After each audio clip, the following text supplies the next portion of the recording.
Seeing the way that Governor Kemp has, just been reckless or inactive, there have been times where I'm like, geez, like if we were in the governor's office, we would be doing so many things. However, you don't need the title to do the work.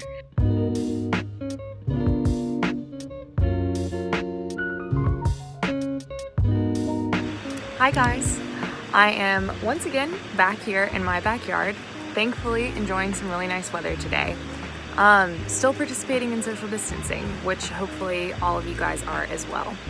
And obviously the coronavirus pandemic has brought up a lot of concerns, but one of those that we've heard from you guys about is about the 2020 elections and whether or not we can really count on having everybody's voice heard and every vote counted when at this very moment primaries are being pushed back and not everybody can really go to a poll and stand next to someone and cast their vote.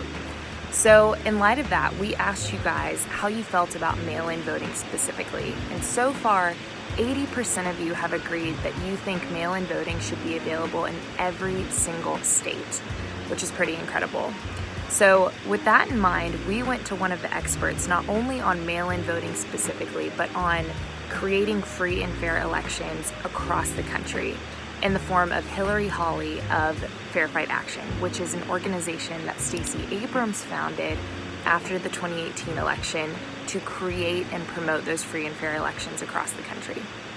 Stacey Abrams had created a voter education organization a few years ago, but it was kind of just laying low when she went to go run for governor.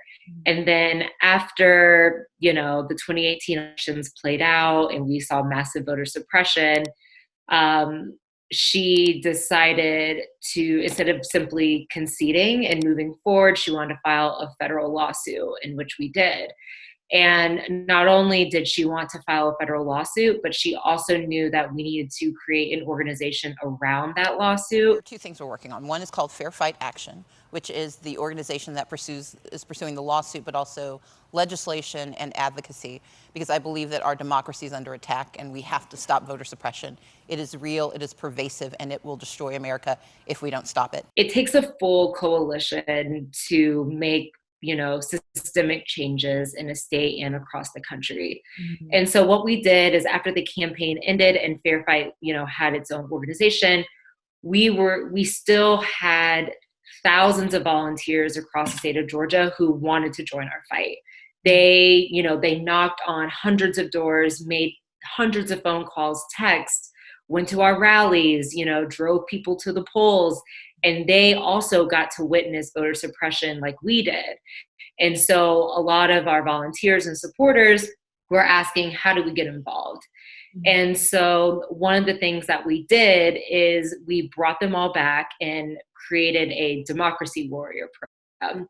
So essentially it's 400 of our strongest volunteers.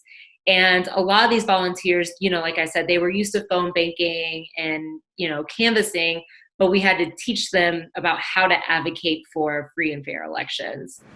So with the way Fair Fight Action works, they not only fight against voter suppression in Georgia, but they also partner with Democratic parties across the country in different states. And this is better known as Fair Fight 2020.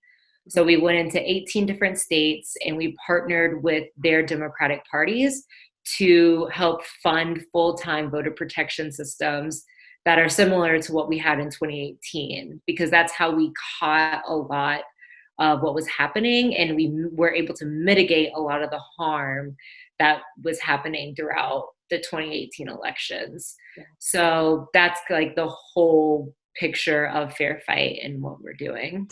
But all that being said, obviously voter suppression is not something that only pertains to people of a certain ideology. And I wanted to ask Hillary about that because I think it can be confusing for some people at times to see organizations like Fair Fight Action, which is obviously led by Stacey Abrams, a Democrat. And then on the other hand, you might see things in the news like President Trump recently saying something in his press briefing about how mail-in ballots are going to prevent Republicans from being voted into office. And those types of perceptions can lead people to believe that working against voter suppression is a partisan issue, which it's not. And Hillary wanted to explain that in full. Democracy is not a partisan issue. I remember one of the first TV ads that we put out since after the campaign was a Super Bowl ad with Stacey and a county commissioner who was a Republican from Northeast Georgia. Her name is Natalie, and she is a fighter for democracy. And she was completely disgusted with what she saw in 2018. And she also found she found herself obligated to say, this is not okay. Voter suppression, no matter what party you are in, it is not okay. Everyone deserves the right to vote. And to be very frank with you, voter suppression is expensive. It is expensive to suppress the right to vote. Right. So if you're fiscal conservative and you are, for example, the Secretary of State of Georgia said that they couldn't afford to pay for postage, but apparently the state found money to potentially partner with law enforcement to combat voter fraud when it comes to vote by mail. Where are we using our taxpayer dollars? Like, all of this is bipartisan. And so, sure, Stacey is a Democrat. She ran as a Democrat. We partner through our PAC with the Democratic parties. But we are always open to working with Republicans who want to protect democracy. I think a lot of people have the idea when they imagine voter suppression as this big scary thing. They think of being turned away from the polls, of waiting in line and someone literally sending you back and not enabling you to vote. But voter suppression really does come in a lot of different forms that people need to be educated about. So voter suppression can happen in 3 different areas. So first, do you have access to a ballot? Meaning, were you able to register to vote? And was it processed? So you're a registered voter, do you have access? And then 2 is making sure that you have the ability to actually cast your ballot. So do you have access to a polling location that's nearby you? Do you have access to an absentee ballot? And then the 3rd step is making sure that it's being counted. So when you go to submit your ballot, did the machine count it correctly? When you go to submit your absentee ballot, did they accept it or did they reject it? So voter suppression can happen at 3 major points, and you have to look at all those major points at all times. What about when it comes to things like really long lines? Because I don't know if I told you this, but I'm from Georgia originally. I'm in kind of the Marietta area right now. And I've definitely waited in way longer lines than what you would imagine is reasonable to vote, especially when you don't get time off of work to go and do it. How does that play into voter suppression? And is that a form, or is that just an inconvenience that everybody has to handle? Nope. A lot of times long lines stem from they either don't have a sufficient amount of polling locations in that community. So therefore, they have thousands of voters assigned to that precinct. It also has to do with equipment allocation. So for example, in 2018, we saw some polling locations that would have thousands of voters expected to turn out, but only have 3 machines. Why are there only 3 machines when you could have thousands of people coming through in one day? Mm-hmm. So long lines, we like to look at in 2008, everyone was like, oh, wow, the Black community came out for Barack Obama. They're waiting 5-hour lines. Mm-hmm. Yes, it was beautiful to see that kind of turnout. But should Black people have had to wait 5 hours to cast a ballot? Absolutely not. Another thing that I found interesting that Hillary really kind of brought home for me is that a lot of people view voting as something that ought to be complicated. You think that you ought to stand in line for a really long time, or that it ought to be confusing, and it really shouldn't be. And part of that is voter suppression. The thing about voters in this country is a lot of times they think that it is somehow their fault, or it just comes with the process. Like, yeah, I had to wait 2.5 hours, but it's okay. It's actually not. Or people think, oh, my absentee ballot was rejected. I must have done something wrong. Or oh, it's my fault that I didn't have access to all the requirements needed in order to be registered. Like, no, it should have just been easier for you. And obviously, the coronavirus pandemic has really impacted the operating procedure of Fair Fight Action, but it's also kind of created this renewed fire to make sure that the 2020 election is free, fair, and protected when a lot of people potentially might not be able to go gather in person at polling places. The beautiful thing about, activists and volunteers in Georgia is they always want to continue the fight. It's something that's just built in a lot of everyone's core. The civil rights movement started down here. And so it's just always it's a part of the culture. And so, while my department and myself wanted to give people space, at the same time, the influx of incoming was beautiful, and because they were like, what can we do? Because they understood that, oh my gosh, we have primaries coming up. What does this mean for elections? How, are they going to cancel them? How do we reach out to voters? So people, reached out to us saying we still want to be in this fight. Because of the advocacy, the Secretary of State ended up mailing absentee ballot request forms to all of Georgia's active voters. He didn't provide prepaid postage, which was extremely unfortunate, but the small wins are still small wins. And so that was because of the collective work here in Georgia. And then we also told them, we got to win, which then brings excitement and it helps motivate. And with all of that in mind, we are brought back to mail-in voting, which again, 80% of you guys so far have voted in favor of putting mail-in voting measures in place across every single state in the country. And according to Hillary and the folks at Fair Fight Action, they are in complete agreement. And what does Fair Fight Action sort of want to see happen with mail-in voting?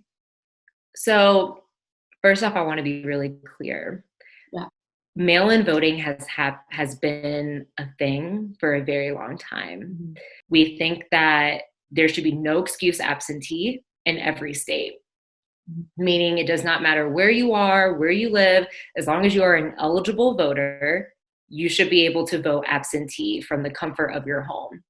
Mm-hmm. However, we also believe that in-person voting still needs to happen because sometimes ballots get lost in the mail, they get rejected, or we have people that are still working and they might just need to vote in person that last day.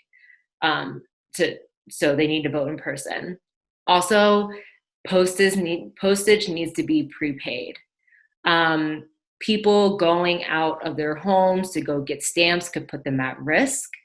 Some people do not have access to internet to buy the stamps online. So waiving that fee or having the state or the federal government help pay for that is essential. Another thing is there need to be drop boxes in communities where people can go and submit their absentee ballots. Also, we believe that absentee ballots should be counted. I'm going to have a whole list. But absentee ballots should be counted as long as they are postmarked on election day. Mm-hmm. It sounds as if that is already a thing. However, it's not. For example, in Georgia, it has to be received by election day, not postmarked. Right. So that is very unfortunate because some people, they'll turn on the news on election day and say, oh my gosh, I forgot to mail it.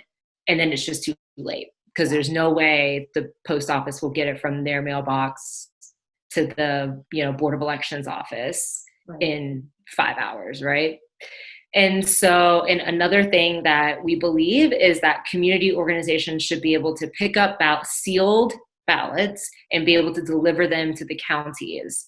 So a lot of organizations such as labor groups and other people that have memberships could then go and make sure that their members' ballots are being collected and delivered on time to the election offices. And so when all of those things happen at once, we could see a very safe and easy way to vote under COVID. Furthermore, not only is protecting voter rights an incredibly important job, but it's also an incredibly difficult job.